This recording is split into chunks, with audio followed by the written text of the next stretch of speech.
Je m'appelle Isolde Gendreau, je suis professeure à la faculté de droit de l'Université de Montréal.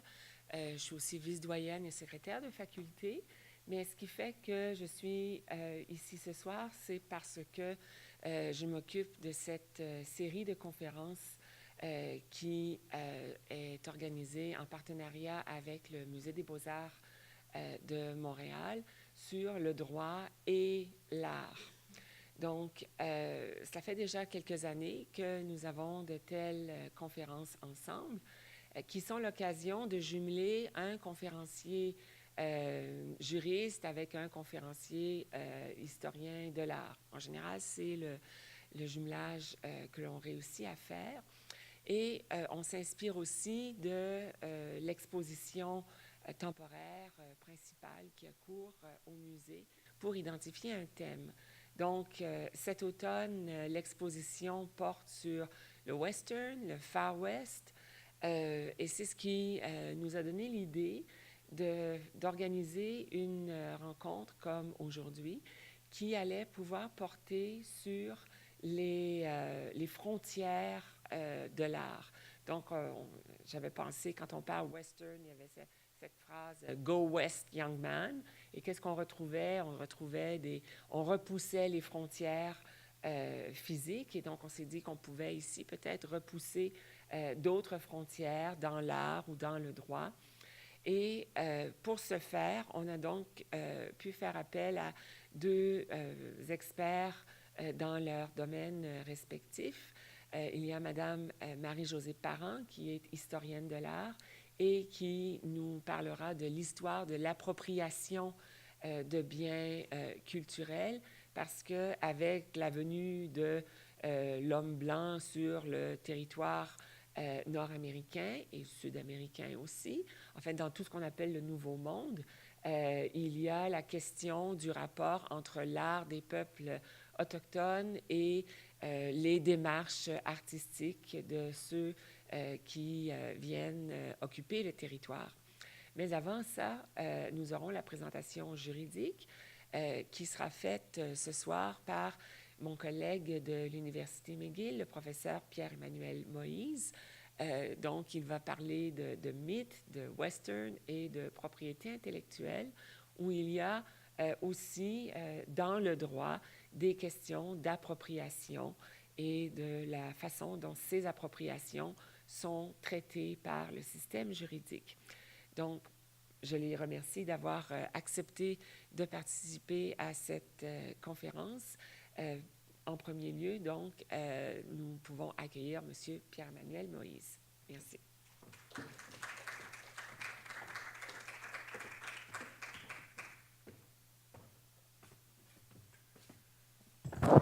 Bonsoir. Merci d'abord au musée pour cette invitation. Le contexte est fort sympathique, malgré le fait que je n'ai pas eu l'occasion de voir l'exposition. Merci bien entendu au professeur Gendreau, qui a été, elle ne vous l'a pas dit, ma directrice de thèse. Alors voilà qui est la vérité qui est établie. Le thème de ce soir est bien sûr d'inspiration sur la narration que nous évoque le western. Et je dois dire qu'à l'origine, j'étais un petit peu à court d'inspiration, fatigué des plaintes lancinantes des étudiants qui se font entendre, surtout en ce temps d'examen. Là, de mes propres atermoiements et de mes hésitations sur le contenu de cette présentation, je m'étais accordé une pause. Alors voilà la petite anecdote. Et la pause a été vite remplie, le vide que j'avais laissé, l'état réflectif ou végétatif a vite été rempli par les propositions de mes enfants. Et on a visionné deux films qui m'ont mis sur la piste. Et je vais vous emmener à partir de ces deux films qui ont été des sources d'inspiration vers le contenu de cette présentation. Alors, coïncidence, vous allez le voir, signe annonçateur. En tout cas, on ne négligera pas le pouvoir des évocateurs des images et des films. Les deux films qui sont de qualité très, très inégale, vous allez le voir, et qui seront les stations de notre présentation, concerne le sujet dont je veux m'entretenir, qui est à la fois mythe et esprit. Le deuxième titre, Esprit, est un petit peu mystérieux, alors on aura l'occasion de le décoder. Le premier de ces films perpétue une représentation grossière de la culture de l'Ouest, au point d'ailleurs de devenir pauvrement allégorique, tristement métaphorique, car il est question d'envahisseurs. Et ce film s'intitule Cowboys vs. Aliens, ou en français Cowboys et envahisseurs, et met en scène Harrison Ford et Daniel Craig. Je ne vous encourage pas, si vous ne l'avez pas vu, vous pourrez vous économiser le temps et d'aller voir un film d'auteur à la place. Mais je maintiens le lien avec le western, qui est quand même le thème de cette exposition dans laquelle cette conférence a lieu. Le deuxième, et vous allez le voir de manière assez surprenante, nous invite à considérer les limites du mot, les limites des mots qu'on utilise en droit. Et ce film-là, assez surprenamment, Personal Shopper, on pourrait dire marchand personnel ou individuel, m'amène sur le thème de l'esprit et nous invite à réfléchir sur la notion d'auteur, sur la notion de créateur et des mécanismes de protection ou de contrôle ou de récompense que le droit a pu inventer. Et vous allez voir qu'on est placé assez rapidement sur le plan de l'épistémologie, qui nous amène à repenser ces concepts qui sont construits à partir d'une civilisation de données culturelles, socio-économiques particulières et que l'on prend pour acquis, mais qui, vous allez le voir, sous l'analyse, s'étiolent et ont tendance à se fragiliser. La notion d'auteur, d'inventeur, fait partie de ces notions qui s'étiolent au gré du développement technique, développement technologique et bien sûr des mécanismes de création en général. Alors, Mythe et Esprit, ces deux films sur lesquels on reviendra et auxquels j'emprunte mes sources d'inspiration. Ce ne sont pas des sources scientifiques, vous l'avez compris, mais simplement un début de conversation. M'amènera à parler de mythe en droit, et vous allez voir qu'on passe assez rapidement sur les mécanismes qui sont perpétués par les mythes dans le western et qui codifient la façon dont on agit en société. Et droit et western, droit et art propulsent et reconstruisent constamment les codes qui sont utilisés en société. Mais parlons d'abord du mythe de l'auteur, et vous allez voir comment nous arriverons progressivement aux questions de protection, d'appropriation culturelle. La notion d'auteur nous est livrée par le XVIIIe siècle dans une époque particulièrement tourmentée.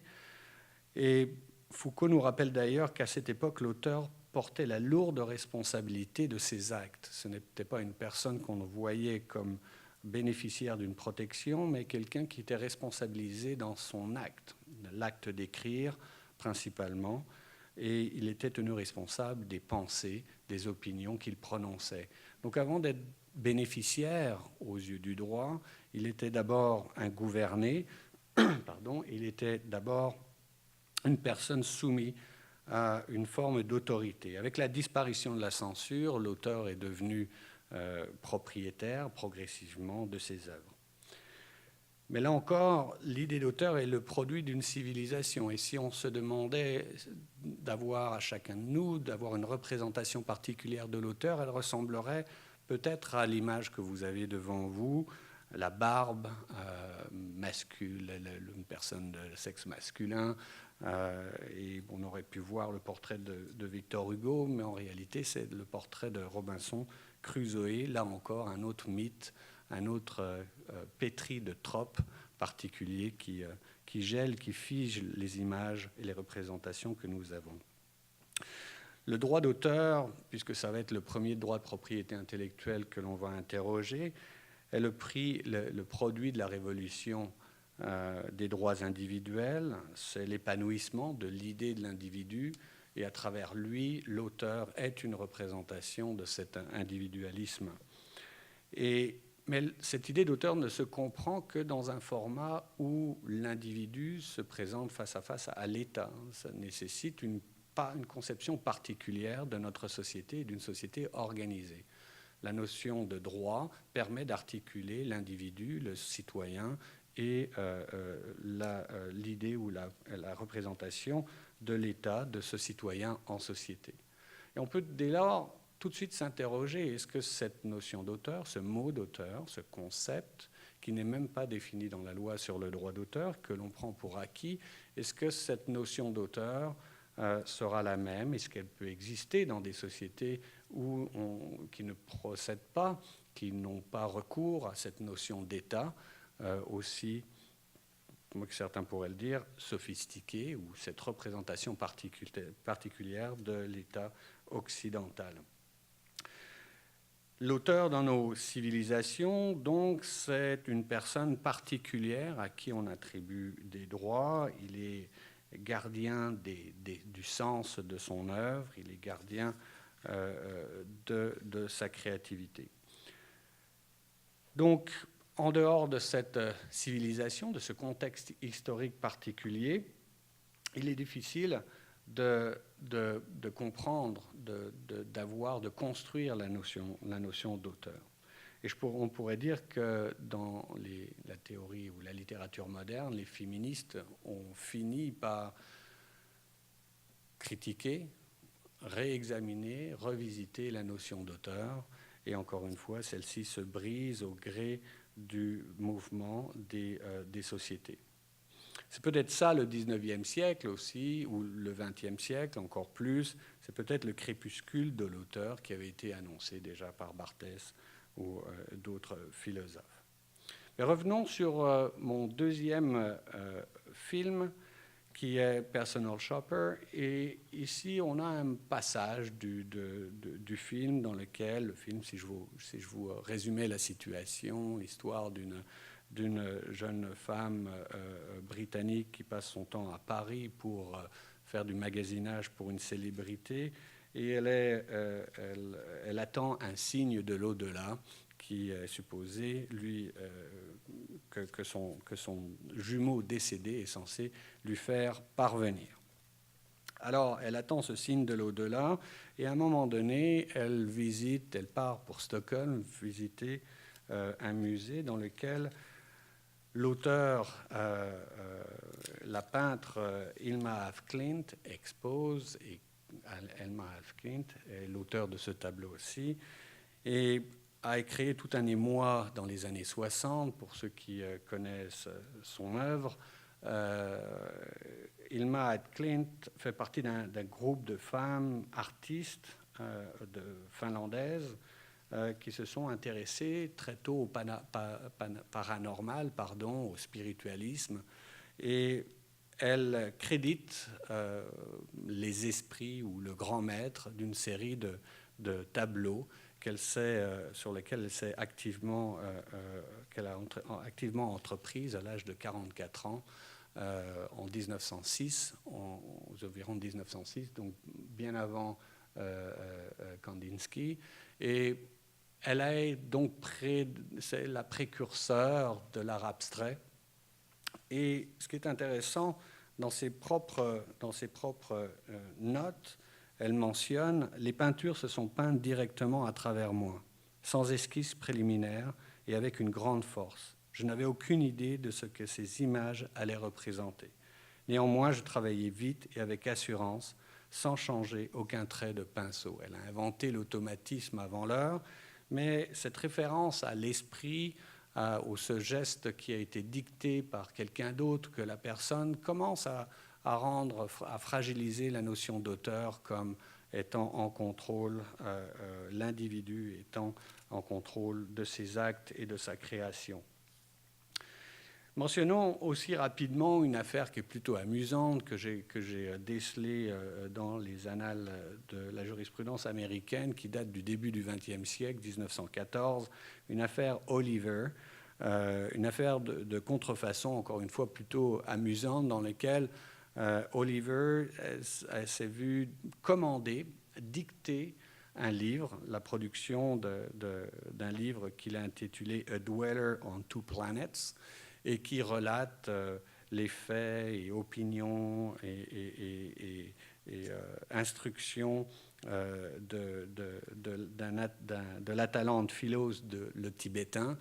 Et il reconnaît dans une très très longue préface qu'il n'est pas l'auteur des mots qu'il transcrit dans ce livre, mais malgré tout poursuit pour contrefaçon une fondation, la fondation Germain, qui avait publié un livre Unveiled Mysteries, qui relatait des événements, ou en tout cas des instructions et des opinions similaires. Alors il perd dans cette affaire, le juge notant aucune ressemblance, aucun acte de reproduction. Ce qui est assez rigolo, c'est qu'à un moment donné, il faut qu'il justifie, il se désiste, il renonce à la qualité d'auteur devant le juge, mais en même temps, il faut qu'il démontre qu'il a un intérêt pour agir. Alors il indique quand même que dans les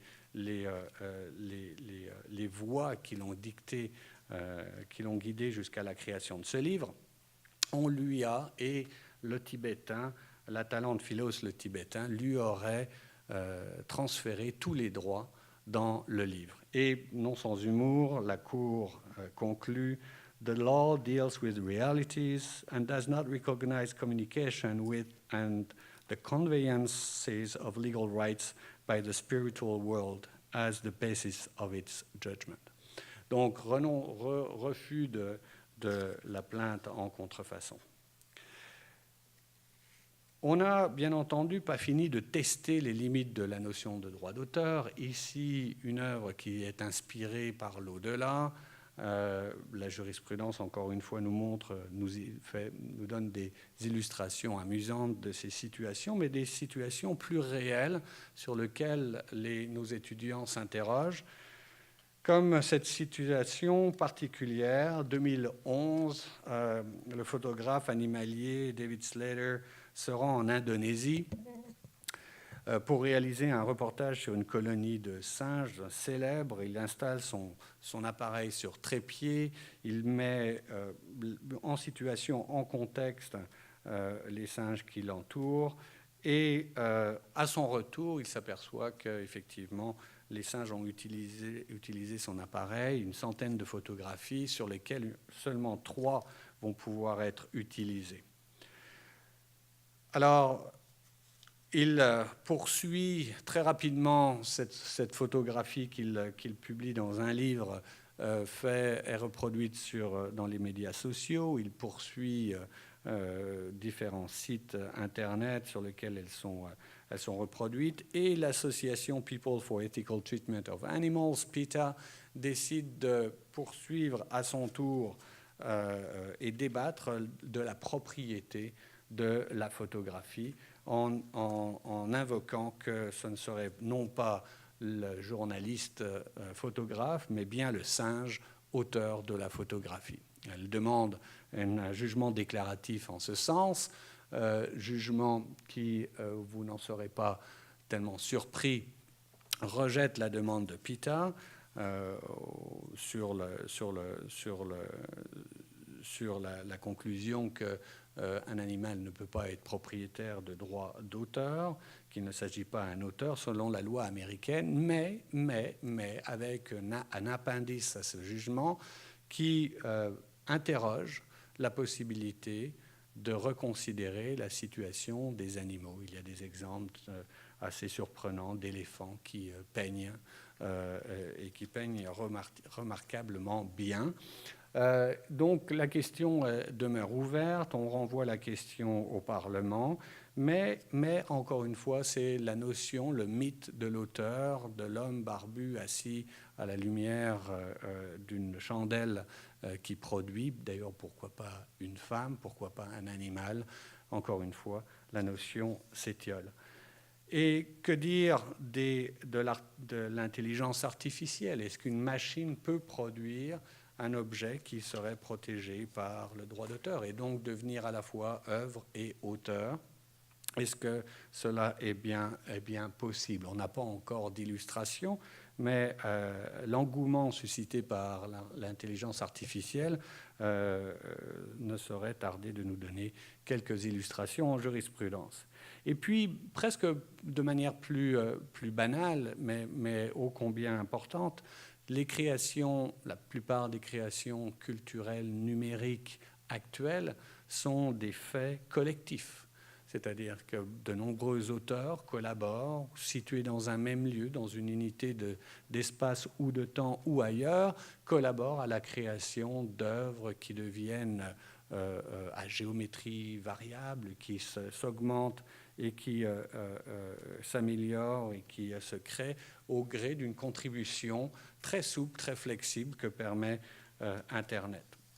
Dans le jeu vidéo notamment, il est très, très difficile désormais de reconnaître la contribution de tel ou tel artiste, de tel ou tel graphiste, de tel ou tel directeur artistique. En conséquence, la notion d'auteur tend à se diluer en fonction des pratiques artistiques. Oui, il y aura toujours des artistes individuels, oui, il y aura toujours des romanciers, des écrivains, des écrivaines, mais pour de nombreux types d'art, et les films avaient déjà initié ce mouvement, la notion d'auteur est remise en cause.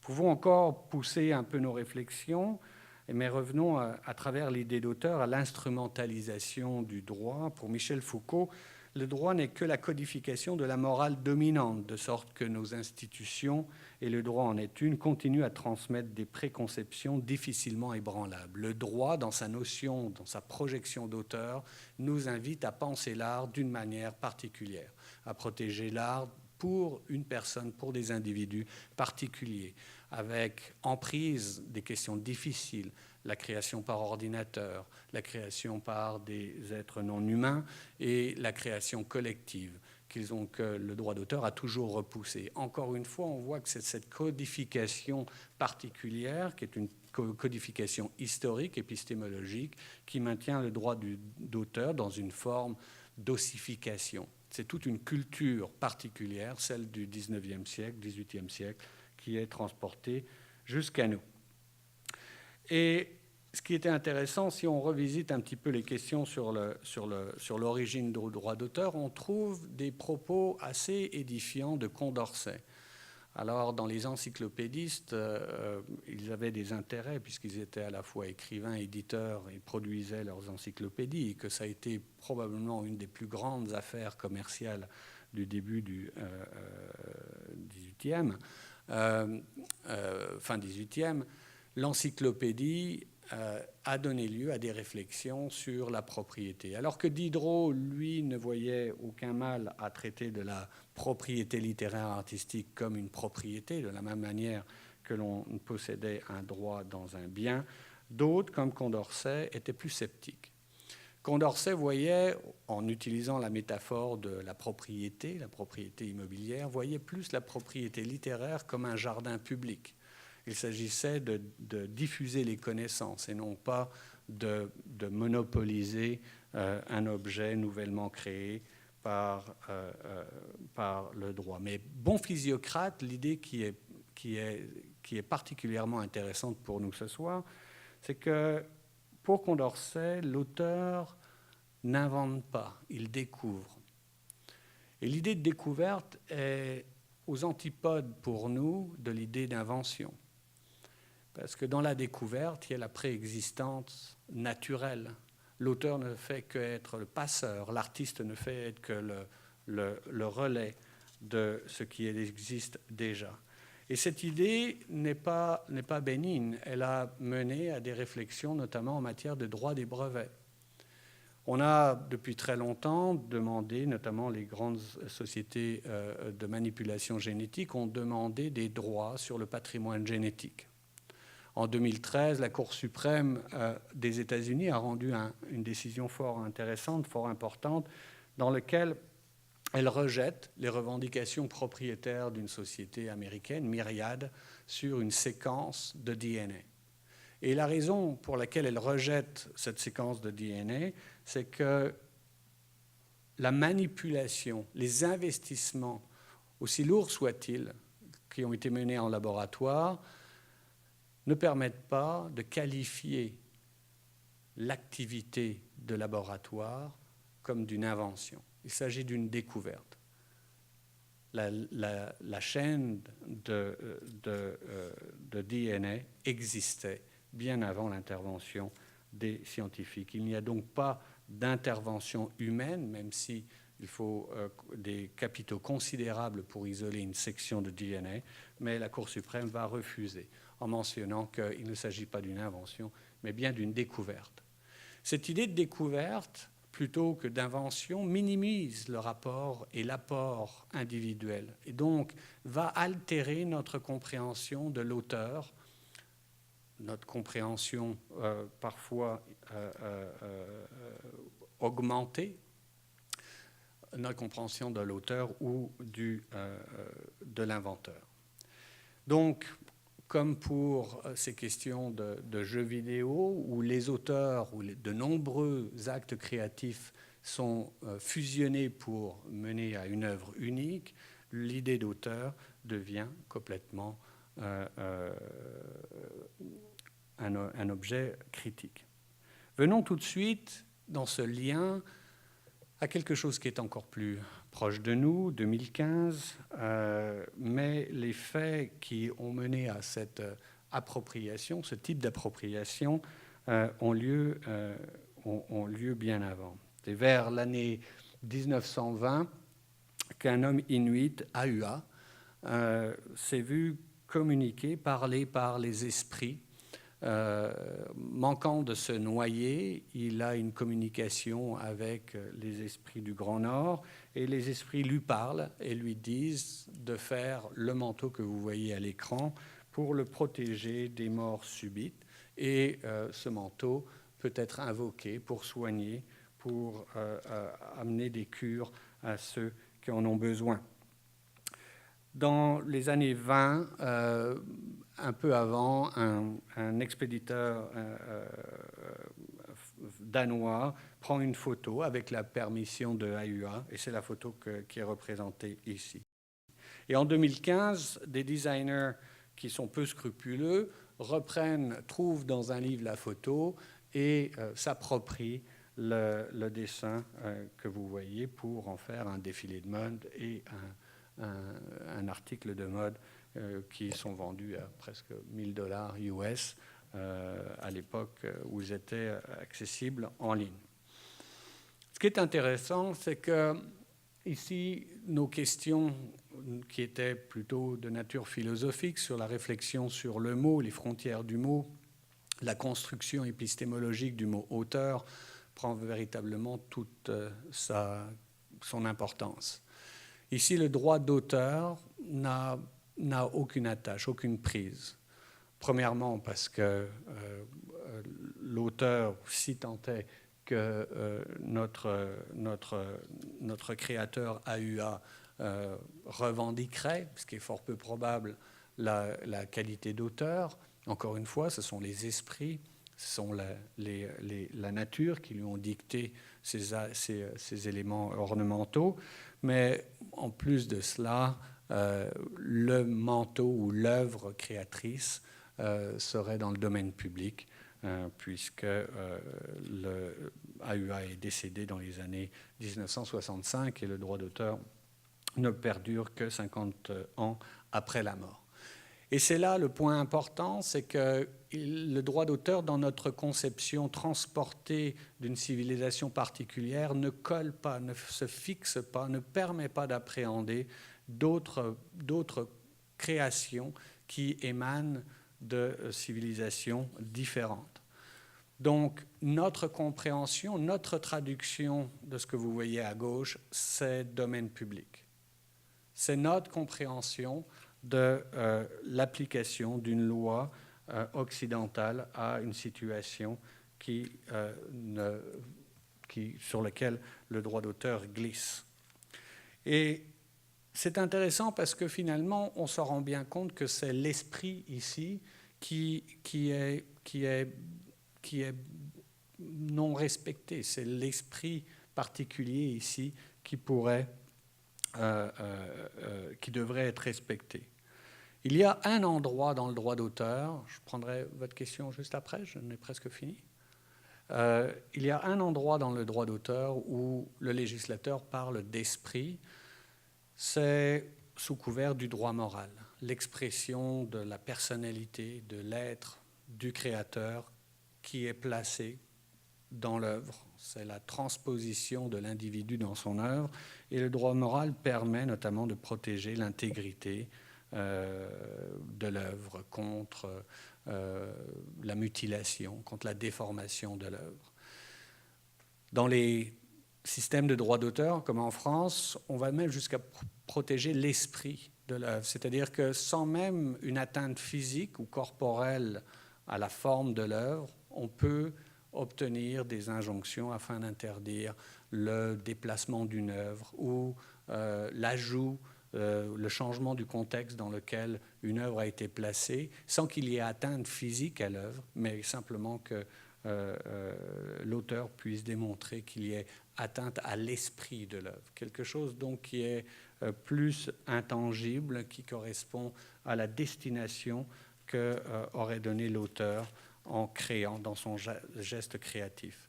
Cet esprit de l'œuvre n'est pas une matière protégée en droit canadien, malgré le fait que l'on ait un droit moral depuis 1931. Cet esprit n'est pas l'objet de protection, et donc en droit canadien, malheureusement, on n'aurait aucun recours. Le droit canadien, très matérialiste, demande à ce qu'il y ait une atteinte réelle, une mutilation, une déformation, et non pas simplement une atteinte à l'esprit. Et puis, on arrive, bien entendu, aux limites du droit d'auteur, aux limites des concepts, aux limites de la notion d'auteur qui s'est fait inspirer par le grand maître ou par un esprit supérieur. J'ai consulté bien avant, et ça sera la présentation qui me suivra, des dernières dispositions, les dernières velléités des différents groupes de représentants des Premières Nations.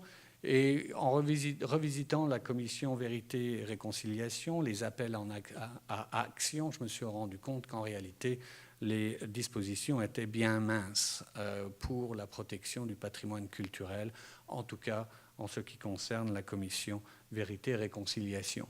S'engager à reconnaître et à mettre en œuvre un système de justice autochtone qui soit compatible avec les droits ancestraux, la disposition est large et elle demande nécessairement à être précisée. Et puis, revenons avec mon idée de cowboys et envahisseurs, où, encore une fois, il y a abondance de représentations grossières, de tropes, de Premières Nations à cheval, avec toutes les allégories et les représentations des westerns qui sont utilisées, pas toujours à bon escient. Et on se retrouve donc à réfléchir à ce que cet esprit, l'esprit qui va guider la main du Créateur, l'esprit qui peut être la perpétuation de rites, la perpétuation d'une culture orale. Et donc, c'est quelque chose qui est beaucoup plus évanescent et qui demande parfois la reproduction de mêmes gestes, qui demande parfois la reproduction de mêmes dessins. Et cette idée de maintien, de stabilité dans la création, justement parce qu'on perpétue un symbolisme, est complètement étranger au mécanisme moderne de la propriété intellectuelle. Et donc, qui ne va pas aller au secours de quelques revendications. Cette idée de signe, d'esprit, de construction de sens et de symboles nous invite encore à interroger, et ça sera mon dernier point, le dernier droit de propriété intellectuelle que j'introduis ici, le droit des marques. L'utilisation de symboles, d'un symbolisme dans un contexte marchand. L'affaire la plus célèbre, c'est l'affaire des Redskins, qui est, comme vous le savez, une équipe de football américain, sous les pressions constantes des groupes protecteurs des intérêts minoritaires et des Premières Nations. Le gouvernement fédéral est intervenu pour radier les marques de commerce des Redskins qui ne sont aux États-Unis plus valides. J'ai vérifié encore ce matin, la marque de commerce ça a l'air donc de ne pas émoire du tout le gouvernement canadien, est encore enregistré sur nos registres canadiens. Et je ne m'explique pas pourquoi il n'y a pas eu de représentation pour faire radier ces marques. Notre loi prévoit un mécanisme selon lequel on ne peut pas utiliser des marques qui sont composées d'une devise ou d'un mot scandaleux, obscène ou immoral. Il y a donc un recours dans nos droits de marque de commerce qui permettrait d'aller chercher cet esprit, cet aspect spirituel des représentations symboliques. Dernière affaire extrêmement intéressante rendue par la Cour suprême des États-Unis en 2016 dans une affaire slants, qui veut dire bridé en français. Un chanteur avait déposé le mot de slants, les bridés, pour se réapproprier, c'est un groupe de chanteurs et de musiciens asiatiques, pour se réapproprier le mot et finalement le neutraliser et en faire un mot non plus péjoratif, mais un mot avec à vocation beaucoup plus positive. Le Bureau des marques américain, sur la base d'un article similaire à celui qui est contenu dans le droit canadien, a refusé l'enregistrement au motif que, encore une fois, il s'agissait d'un mot offensant, scandaleux, et qui pouvait mener à dénigrer ou suggérer faussement un lien avec des personnes, des vivants ou des morts, des institutions, et établir des croyances qui étaient fausses. Le demandeur, le requérant, ici, Simon Tam, a eu gain de cause en Cour suprême où il a invoqué la liberté d'expression. Ce qui pose une question particulièrement délicate, c'est que dépendamment du groupe qui s'investit dans la construction de sens, il y aura autorisation ou non d'utiliser soit des éléments d'une culture d'une autre. Cette notion de liberté d'expression, qui est très forte aux États-Unis, et d'autorisation ou de préautorisation, dépendamment des groupes d'appartenance culturelle, pose énormément de questions dans l'application de nos droits de propriété intellectuelle. Et puis, comme je dois conclure, je suis revenu encore une fois après le visionnement d'un film sérieux cette fois, I'm Not Your Negro, qui est sur les bases de James Baldwin, l'œuvre du philosophe. Je suis revenu sur un passage qui est assez vitriolique sur la comparaison de la culture du western et la situation des Noirs en Amérique du Nord. It comes as a great shock to discover that the flag to which you have pledged allegiance has not pledged allegiance to you. It comes as a great shock to see Gary Cooper killing off the Indians. And although you are rooting for Gary Cooper, that the Indians are you. Merci.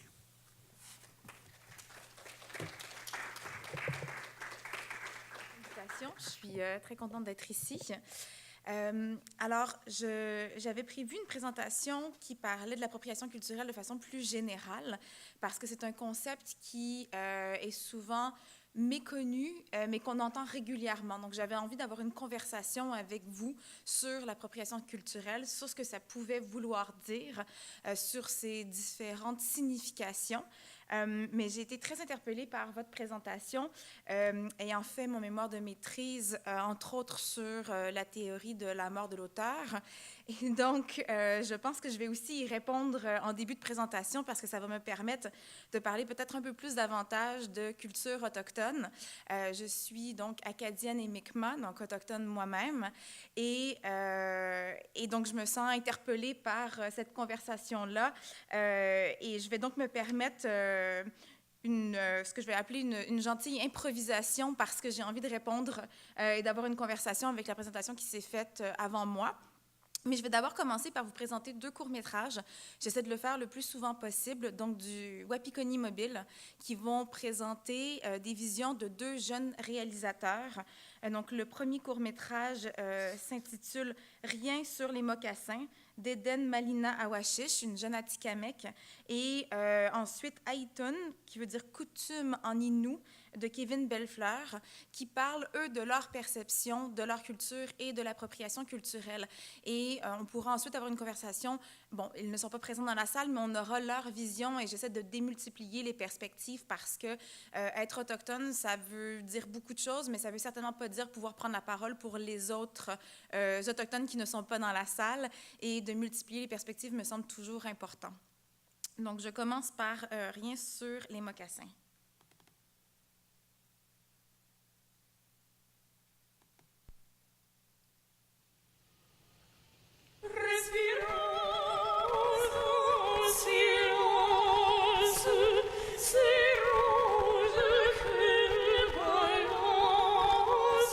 J'ai une histoire qui ne peut être racontée.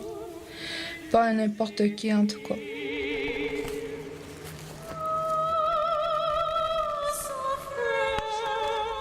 J'ai espoir un jour qu'elle pourra être entendue par tous, du moins par tous les jeunes.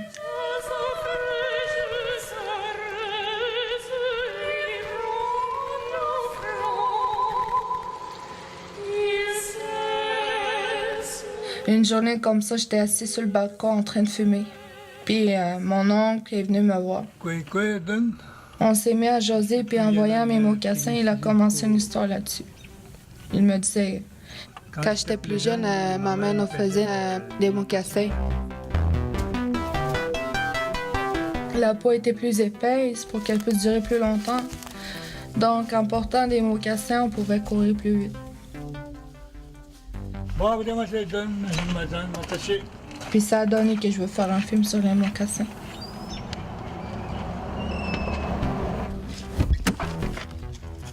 J'ai été voir ma grand-mère pour qu'elle soit dans mon film, parce que c'est la personne que je connais qui en sait le plus sur le mocassin. Elle m'a dit « Ma ». Ça veut dire non en atikamekw. Fin. Ben, pas fin. Juste rien sur les mocassins. C'est pas qu'elle aime pas parler des mocassins, au contraire, mais elle trouve que de faire un film là-dessus, c'est vendre ses connaissances, vendre son histoire. Ça m'a fait de quoi, mais je la comprends. Avec tout ce qui a été coupé dans notre passé, notre culture, notre mode de vie, nos familles, je me suis demandé c'était quoi la meilleure façon de préserver notre héritage.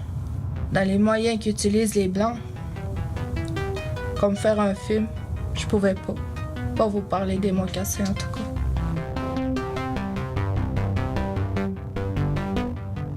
Peut-être que si on prenait le temps d'aller vers les aînés, ils pourraient nous surprendre par le vécu, leur histoire, nos coutumes. Sinon, il y a des récits qui s'en vont, qui partiront jamais avec les aînés. Il y aura ainsi toujours une distance entre nos jeunes et leurs racines. Puis ça, je trouve ça plat. C'est pour ça que je voulais en parler, pour que ça continue. Par respect pour ma grand-mère, je vous parlerai pas des mocassins. Mais je vais continuer à en emporter et à en faire avec ma grand-mère.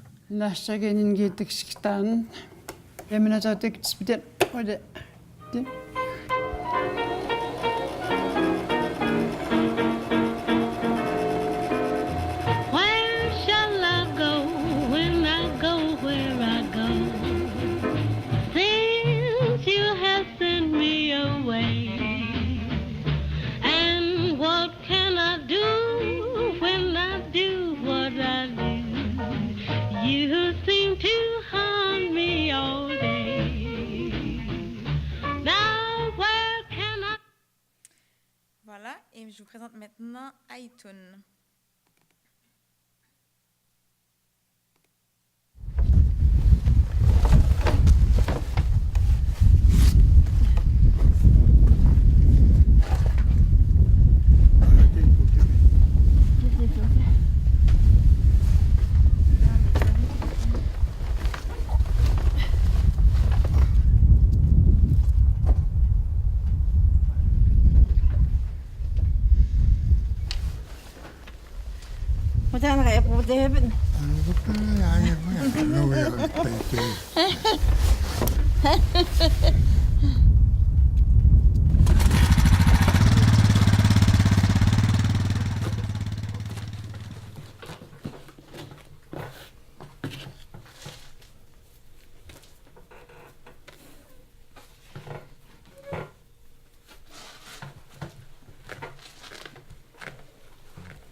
Nähtaan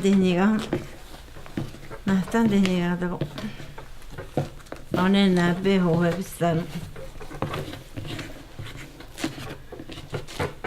Niin on jo kun ei enää voi. Adela puhuttiin stoamarimu aset liikuiset. Aui mi kotiin mä tänään on hopotaa kuin. Nää kun tänään näpy. Mulla nyt mä niin on hopum nuota. Mä on ne näpy. Onko na huoni kaatit nää. Tiemo no ita muhi. Tiemo mä en tiedä. Enää ne mentu.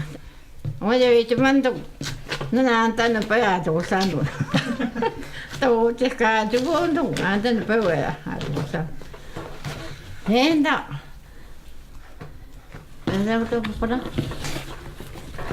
No nyt piveet on hyviä.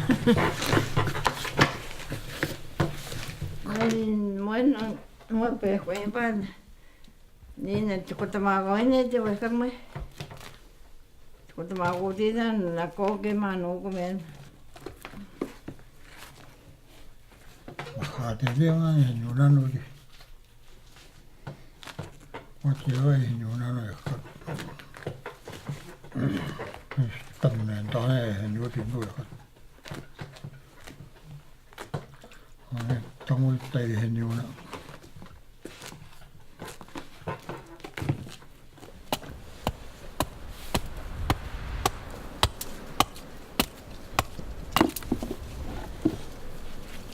No ne kun ja kuten saamioille tiedämme monet on koneet kun se putti vanhoista koneet ja kieti kumpaneet on vasta tuo kumpanen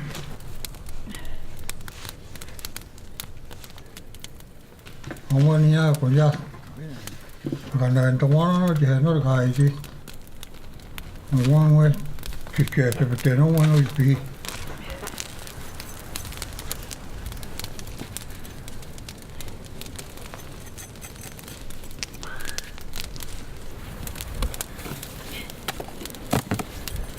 Mutta se Suomi on vasta soutumaan.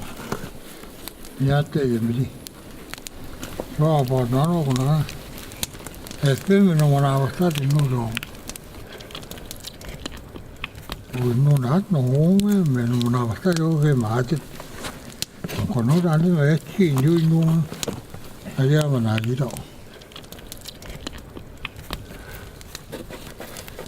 Muu ei hiä. Joo ei hiä minä.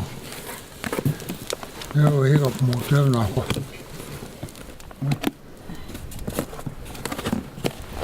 Joo muu.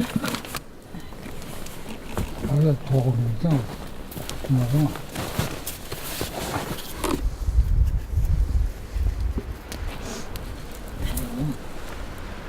Ei mitään.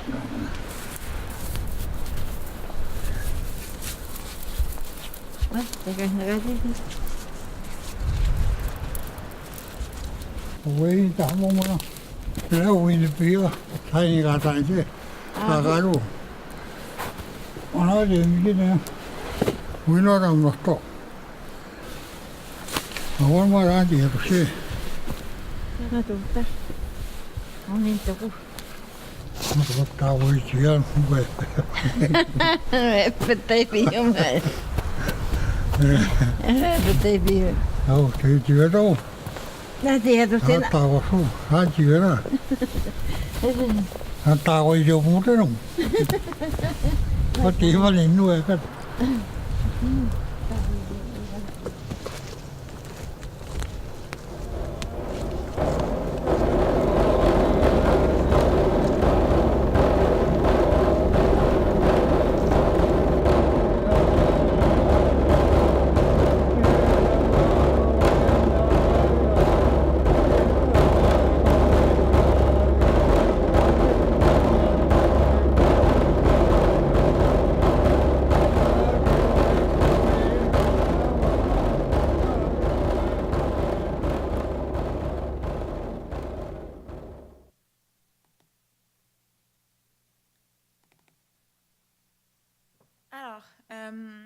2 films donc, qui parlent de façon différente de là où en sont nos cultures aujourd'hui, de notre devoir de les maintenir en vie et des différentes perspectives par rapport à ce travail de garder vivantes nos cultures.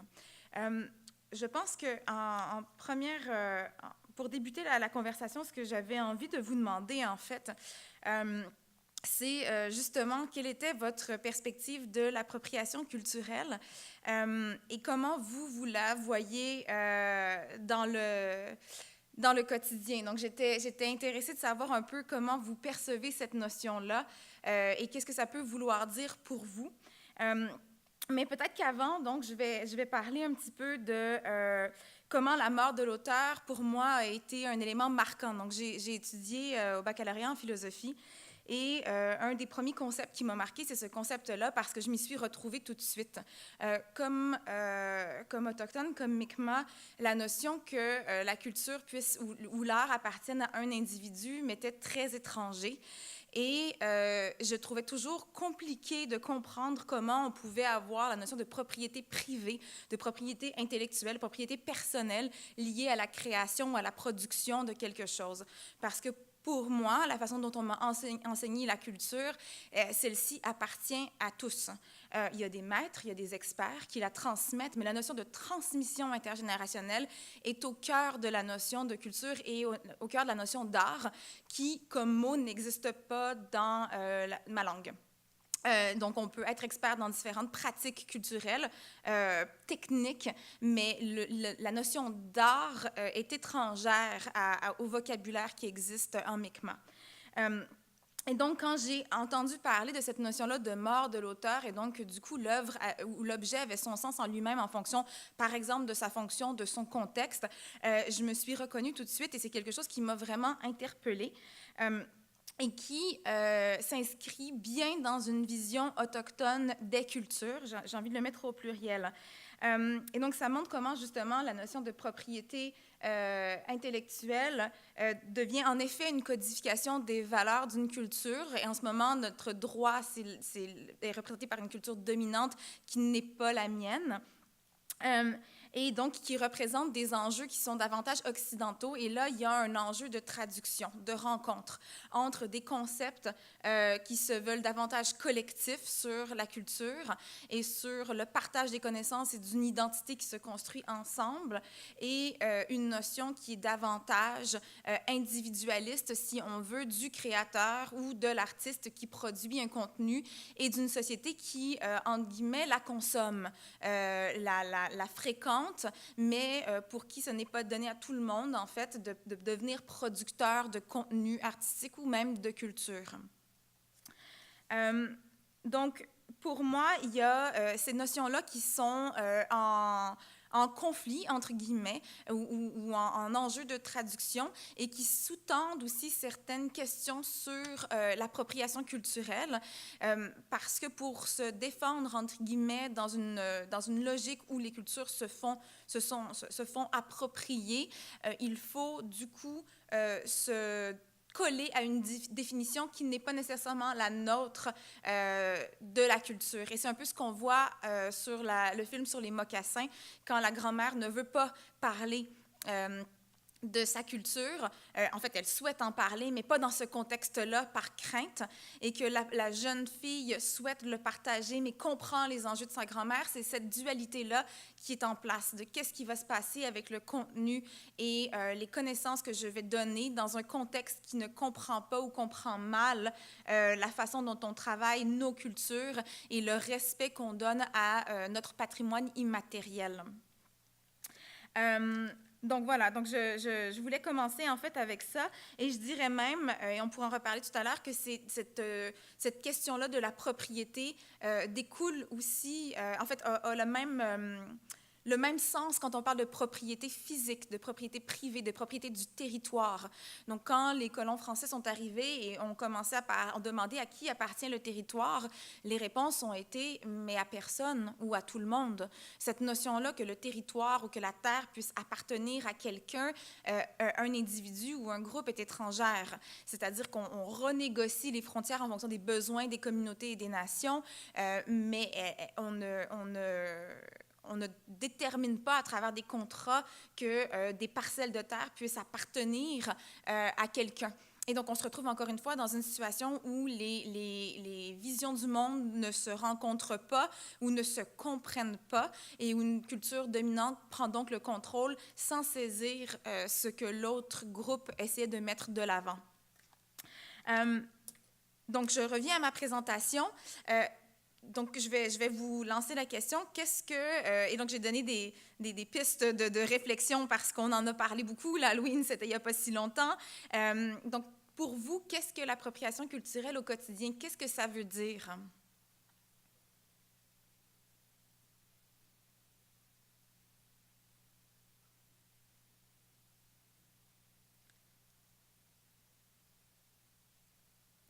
S'il n'y a personne qui ose, je vais désigner quelqu'un.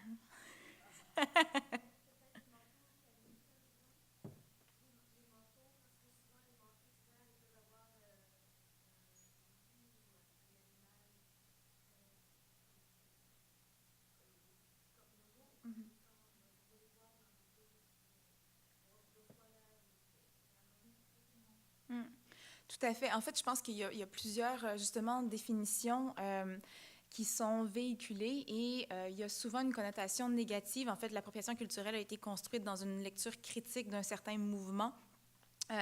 Et on l'associe à une prise de possession de la culture de l'autre, d'une culture qui est dans une situation minoritaire ou d'oppression par une culture dominante. Et moi, je me suis questionnée sur la terminologie comme telle, on le verra un petit peu plus tard, la nomenclature, parce que le terme appropriation est peut-être pas toujours négatif, en tout cas en français. On peut s'approprier ou se réapproprier quelque chose, on en parlait tout à l'heure, il y a des groupes qui se réapproprient certains termes. S'approprier une situation, la faire sienne, c'est pas toujours négatif. Donc, dans quel contexte est-ce qu'on se positionne de façon critique et est-ce que cette terminologie-là explique bien l'ampleur des enjeux qui sont discutés? Peut-être pas tout le temps. Et donc, je voulais qu'on discute de ces questions-là aussi. Je pense que vos exemples sont tous excellents et que oui, il y a vraiment cette notion-là de groupe qui se retrouvent dans des positions où elles n'ont plus de pouvoir. Et donc, il y a une question d'exploitation qui rentre en ligne de compte et d'incompréhension et d'espace où on ne peut pas se faire comprendre et qui devient problématique. Mais est-ce que cette appellation-là est toujours la bonne? Je ne sais pas et c'est une question que j'avais envie de poser parce que la terminologie, pour moi, porte à confusion. Donc, on a parlé des costumes d'Halloween, on a parlé de certains éléments, donc des porte-clés, des motifs qui sont repris. On le voit dans les vêtements. Il y a eu des vêtements, par exemple, je ne me rappelle plus de la marque, ça va bien, mais je pense que, non, je ne me rappellerai pas, fait que je n'essaierai pas. Mais bon, des marques de vêtements assez connues qui reprennent certains motifs dits tribaux et donc qui se font un profit sur une image qui a été enlevée à des cultures et qui se les approprient, donc qui mettent un sceau de propriété et donc cette propriété intellectuelle permet de faire de l'argent sur des motifs qui appartiennent à une culture qui ne se revendique pas d'une propriété individuelle de ce motif-là parce qu'elle a été transmise de génération en génération par les aînés aux plus jeunes et que c'est ce qui crée l'identité collective. Et donc, on se retrouve avec deux modes de pensée qui s'affrontent et un qui, par son système, exploite économiquement un autre. Un des grands enjeux aussi, et je voulais en parler, c'est justement cette notion d'esthétisation où on enlève le sens d'une pratique culturelle et on lui donne un look. On pense par exemple à la coiffe qui est souvent utilisée à l'Halloween, donc en déguisement. La coiffe a un rôle très important dans toutes les nations qui possèdent ce symbole-là. Ce n'est pas toutes les Premières Nations qui possèdent des coiffes. Beaucoup d'entre elles en ont. Et c'est un symbole qui est très important parce qu'il, dépendant de la coiffe, démontre un rôle social. Donc, c'est un objet qui a une fonction sociale, qui a un rôle particulier. Et lorsqu'elle est utilisée en symbole folklorisant dans un contexte qui est complètement séparé de son contexte initial, ça devient une moquerie, en fait. Ça devient une façon de réduire une culture qui ne se fait pas entendre et de sentir qu'on a été ridiculisé visuellement à travers l'histoire pour notre identité, mais qu'un groupe dominant peut le reprendre pour s'amuser. Et donc, ça se transforme en insulte. Et je me suis souvent posé la question aussi de la prise d'objets, justement, de culture dominante. J'ai un ami qui s'est déguisé en français à l'Halloween il y a 2 ans, avec le béret, la baguette, et je me suis demandé, tiens, tout le monde trouve ça drôle, moi y compris, je ne suis pas offusquée de la chose, et j'avais des amis donc français qui étaient aussi dans la soirée où j'étais, personne n'était outré. Et ça m'a fait réfléchir à justement pourquoi est-ce qu'on devient, on se heurte à une critique si acerbe de la coiffe. Bon, je pense que son symbole social et spirituel est un des éléments importants, mais on s'offusque aussi d'autres appropriations. Et c'est là où j'ai commencé justement à réfléchir au rapport de force, mais aussi à l'essentialisation de nos cultures. C'est qu'on devient réduit à ces symboles-là. Comme on est dans une situation minoritaire où on est encore marginalisé, tout geste qui nous réduit à une essentialisation et à une image qui finalement ne correspond pas à nos réalités devient violente. Parce qu'on n'a pas d'espace public pour s'exprimer, être entendu et travailler sur un même pied d'égalité avec la société dominante. Et donc, je pense que cet élément politique-là sous-tend énormément des questions de l'appropriation culturelle. Et c'est pour ça que lorsqu'on parle d'appropriation culturelle de groupes qui sont donc dans une situation de domination, il faut le dire comme ça, de colonisation, de marginalisation, la blessure est d'autant plus importante. Et je me suis aussi posé la question, comment on fait alors? Parce que dans les pratiques artistiques, dans les pratiques culturelles, les échanges sont aussi une richesse. Donc, j'avais la même, je ne reviendrai pas sur l'image, mais j'avais aussi Victoria's Secret à côté, qui reprend le headdress de toute beauté, et donc qui se permettent de prendre des objets qui appartiennent à des cultures, qui ont des histoires et qui non seulement séparent l'objet de son sens, de sa fonction et de son rôle social, mais viennent ridiculiser des fonctions sociales qui font partie de sociétés qui ont leur modèle et qui se sont fait déconstruire et détruire violemment par des mécanismes d'assimilation violente et de génocide culturel. Et donc, le geste devient d'autant plus agressif et dérangeant pour les cultures qui subissent cette action-là.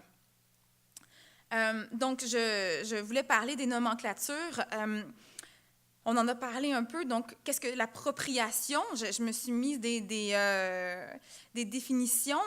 Comme je disais, veut dire sien, rendre propre à soi.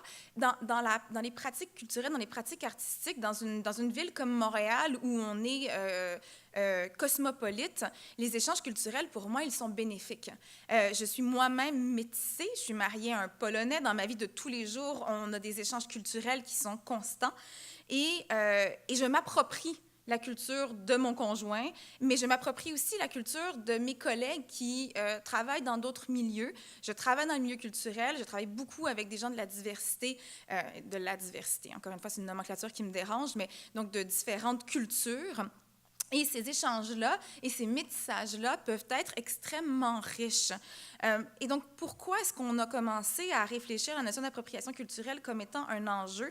Et pourquoi est-ce qu'on ne discute pas plus clairement du pillage culturel et de l'exploitation économique et politique qui est révélée par ces actions-là? Et j'ai commencé à me poser la question parce que je trouve problématique souvent qu'on utilise des mots qui portent à confusion pour décrire une situation qui mériterait d'être nommée correctement et qui fait en sorte qu'on évite de parler d'enjeux réels, donc d'enjeux de disparité du pouvoir, d'enjeux de colonisation, d'assimilation, de marginalisation, j'en ai parlé tout à l'heure. Et donc, j'ai beaucoup de réticence avec cette nomenclature-là, en tout cas en français. Il faudrait que j'analyse en anglais, d'appropriation culturelle, parce qu'elle pourrait être positive aussi. Donc, dans quel contexte ne l'est-elle pas? Pourquoi elle ne l'est pas? Et comment on fait pour avoir une conversation qui soulève l'ensemble de la complexité des enjeux? Un autre élément souvent que je trouve qui est fait, c'est qu'on parle de ces questions-là, mais on ne se rend pas compte qu'en fonction des contextes, il faut aussi inclure les gens qui subissent cette appropriation ou cette exploitation culturelle dans la conversation. On a bien vu, par exemple, dans le film sur les mocassins, que la jeune fille et sa grand-mère n'ont pas le même point de vue, qu'il y a un respect entre les deux, mais que la perspective n'est pas la même. Donc, qu'il n'y a pas une seule vision de comment, comme autochtones, on peut mettre de l'avant nos cultures, mais aussi de la façon de se réapproprier ce qu'on a perdu. Et donc, des conversations qui sont beaucoup plus complexes, je pense, que ce qui n'en laisse paraître et qui vont au-delà d'une question de sensibilité ou d'émotion individuelle, mais qui révèlent des enjeux sociétaux et politiques, géopolitiques, historiques très importants.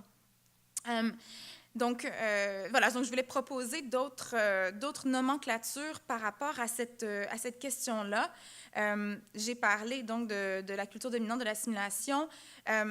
Je pense que dans les enjeux de l'appropriation culturelle, la notion de prise de possession de quelque chose sans demander, donc du coup, c'est-à-dire qu'il n'y a pas eu d'échange, il n'y a pas eu de conversation, rappelle la colonisation, en fait, poursuit la colonisation, continue d'être un acte de colonisation, on s'approprie quelque chose justement là qui n'est pas nôtre, mais on prend une prise de possession dans une situation où il y a une oppression, on ne demande pas la permission, ce n'est pas une conversation, ce n'est pas un échange, et ce se fait dans une situation où on peut exploiter l'autre. Et pour moi, ces éléments-là sont fondamentaux à la réflexion autour de l'appropriation culturelle. C'est ce qu'on a vu dans l'histoire canadienne. Et il y a des choses qui, encore aujourd'hui, ne sont pas reconnues. Et cette simple reconnaissance, je pense, suffirait à entamer un dialogue beaucoup plus positif où les échanges culturels seraient possibles.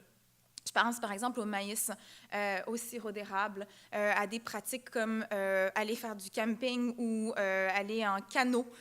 Des éléments qui émergent de nos cultures, qui font partie de nos modes de vie et qui sont si peu reconnus par la culture dominante comme faisant partie des cultures autochtones, des cultures des Premières Nations. Et pourtant, il y aurait état d'être fiers tous ensemble de l'origine et de la réalité contemporaine de ces pratiques culturelles, mais c'est passé sous silence et c'est transformé en identité québécoise sans rendre compte nécessairement de la partie très importante des peuples millénaires qui sont ici encore aujourd'hui. Voilà, donc c'est un peu ce que je voulais discuter avec vous sur une vision plus globale de l'appropriation culturelle et sur la position dans laquelle on se retrouve comme autochtone à devoir jongler avec une nouvelle vision de l'artiste, du producteur qui soudainement se retrouve avec une propriété intellectuelle, avec une voix d'auteur et qui nous sépare, qui nous désenracine de notre culture, et on se retrouve forcé pour pouvoir la défendre à se séparer de notre vision de la culture. Donc, on est dans une espèce de cercle vicieux et je pense qu'une vraie conversation sur ces enjeux-là, qui remettrait en question la façon dont le droit est construit aussi, nous permettrait davantage de compréhension de part et d'autre. Voilà, merci.